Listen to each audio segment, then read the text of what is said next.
Welcome back, friends. Welcome to the Half-Ass Crafter. I'm Laura, the Half-Ass Crafter. We are not here to do half-ass crafts today. We are doing a bonus video because I needed to get out of the house this past weekend and I decided to go to the thrift store. I know, I haven't been in months. And I went and I got everything that's in this box and it only cost me $23. So I want to show you what I got and we can go through it and I think it'll be fun. It's a lot. Okay.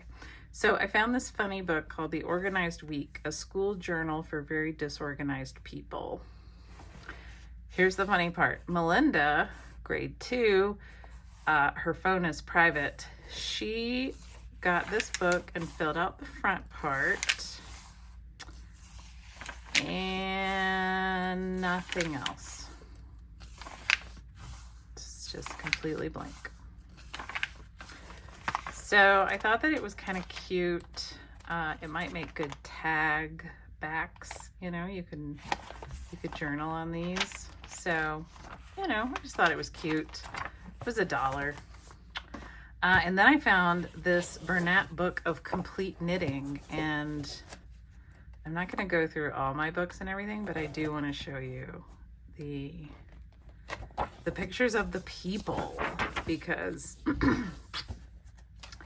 this book, I thought, oh, I can use those people.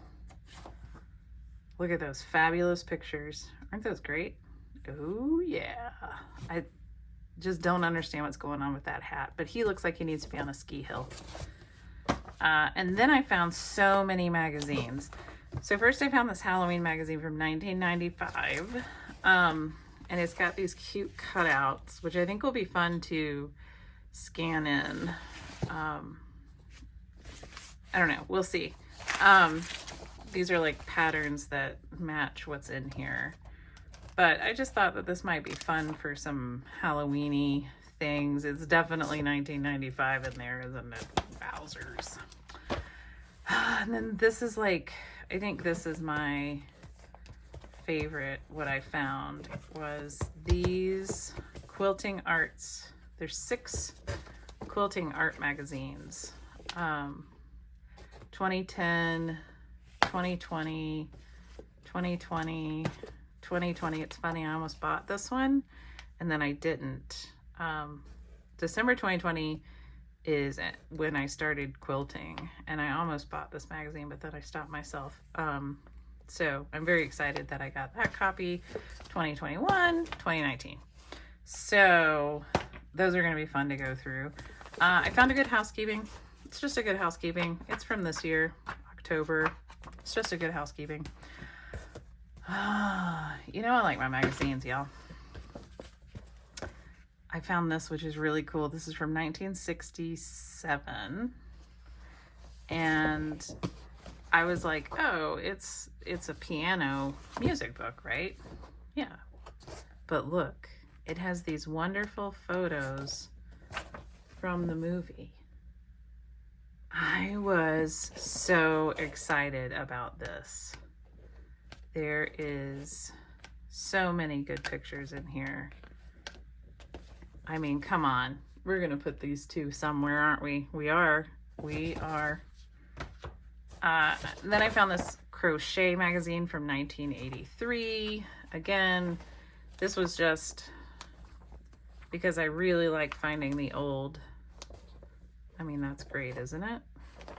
It's a 1933 pattern.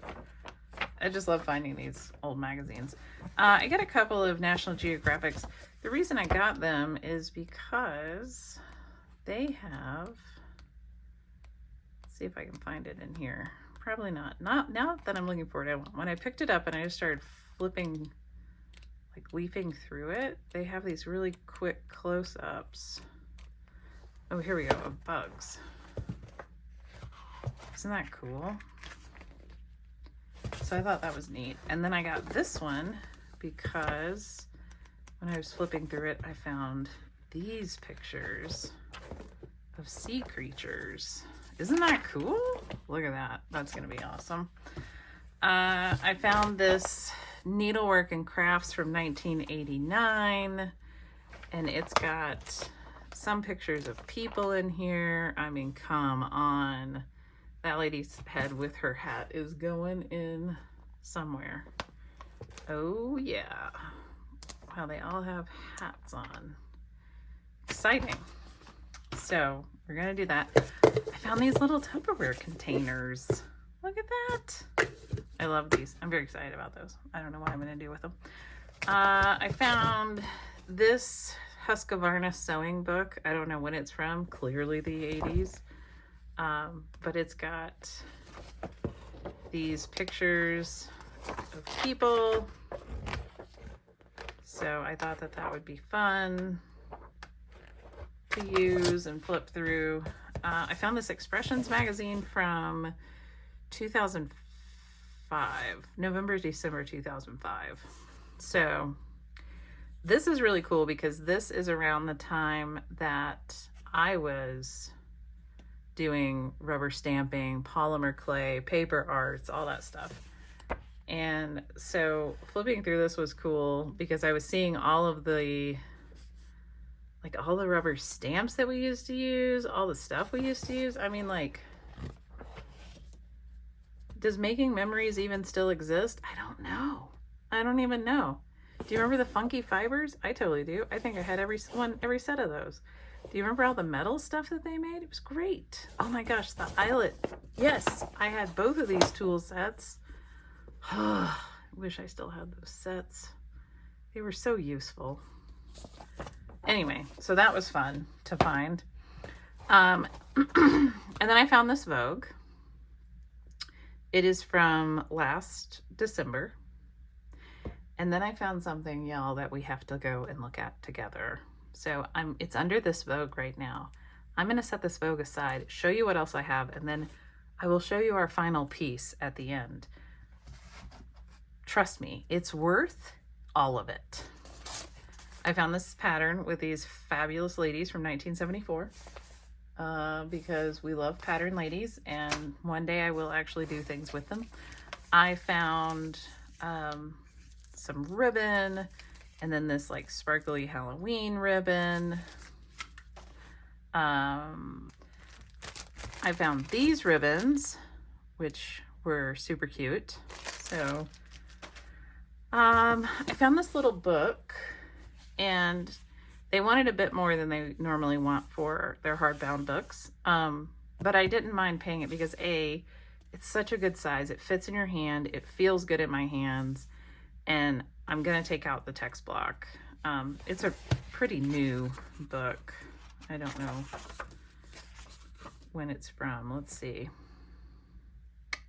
2015. So it's very new, but the cool thing was the typography in here is great. There's all of these quotes and then like these great words. So I thought that that was really neat, like panic. So I'm going to cut these words out. So I think that I'm going to harvest this book for the words and the numbers. And I don't think that I'll use any of the photos in here. I mean, I might, I don't know, right? So I think that that's what I'm going to do. And then I'll use this. Oh, it's such a good size. It's such a good size for a junk journal. And then I found this book, which I just love this cover. And it's A Flora of the Marshes of California. And it has really smooth, I mean, these pages, y'all, are so smooth. I don't even remember if I looked at the 57. They're just so smooth. And I do love the illustrations in here. So I will probably harvest this text block. But I also love the way that this feels in my hand because A, it's thick, and B, I just love that design. So that's going to become a junk journal. And then I found this book by Ansel Adams. I don't know why I didn't know that he wrote books. That seems silly of me to not think that. This is from 1967, I think. 68. And it just has like some of his photographs, and then he talks about his process. And I'm just like, well, this is amazing. Beautiful. So there we go. I don't think I'm going to cut into this. I think I'm just going to save this as an interesting book in my collection of interesting books. And then we have the Encyclopedia of Animals, which is just illustrated animals, birds, things, which is great.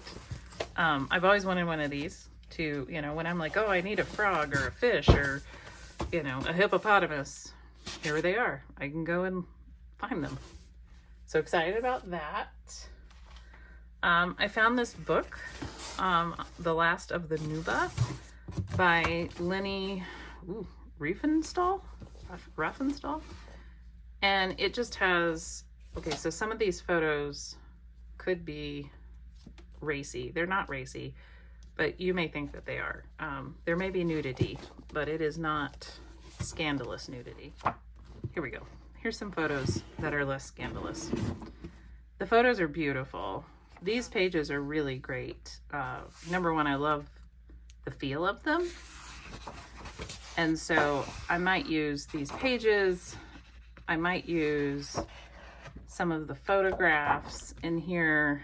Well, these are no more scandalous than a fashion magazine.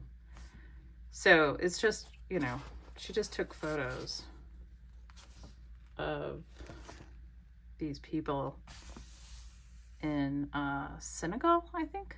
So anyway, they're beautiful. I'm not sure that I'll even cut or do anything with this book. I just thought that those photos were beautiful. Okay, so then I found this.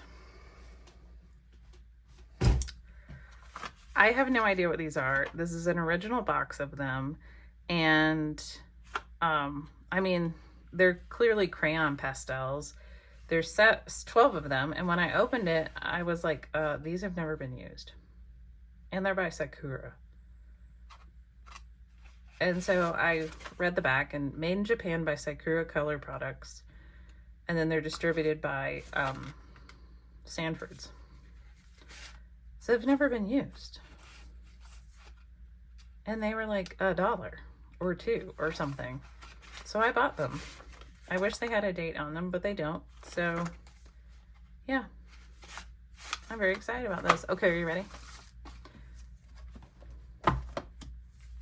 So what I found, and I had to buy it. I had to buy it, y'all. I was like, well, this is going home with me.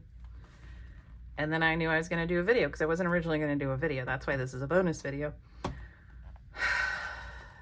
I found Tim Holtz Distressables too. But y'all, look at that baby. He's so young. He's so young. He looks as young as I did in 2008, which is when this was published. So that picture is probably more like 2005. He's just a baby. Oh my gosh. So it's just a book that, you know, he talks about his process. Of course, it's all about scrapbooking. But he goes through his process of tips and tricks and things like that. And, you know, I guess it isn't all about scrapbooking, but, you know, it's kind of cute. And, you know, I just couldn't pass it up because it just has this little baby Tim Holtz. I wish it had some of these papers in here, but it doesn't. Yeah, it just has little Tim Holtz in it. Little Timmy Holtz, look at him. Look at him. I know. Look at him. Were we all that young? Probably. Anyway, that's it. That's my whole haul. It's just too great. I gotta put that on top. I'm very excited about my Quilting Arts magazines. What will I do with them? I'm probably gonna look at them from the value of a quilter, and I will maybe cut some of them out to use in some junk journal once I've read through them and feel like I have gotten out of them what I can as a quilter. So there you go. there is all of our little haul video. So there you go. I'm very excited. I hope you are too. There's so many things. I know. Get ready, because these hauls are going to be a lot less next year. I think I'm going to go on a buying diet. More on that later. Thanks, y'all. Bye.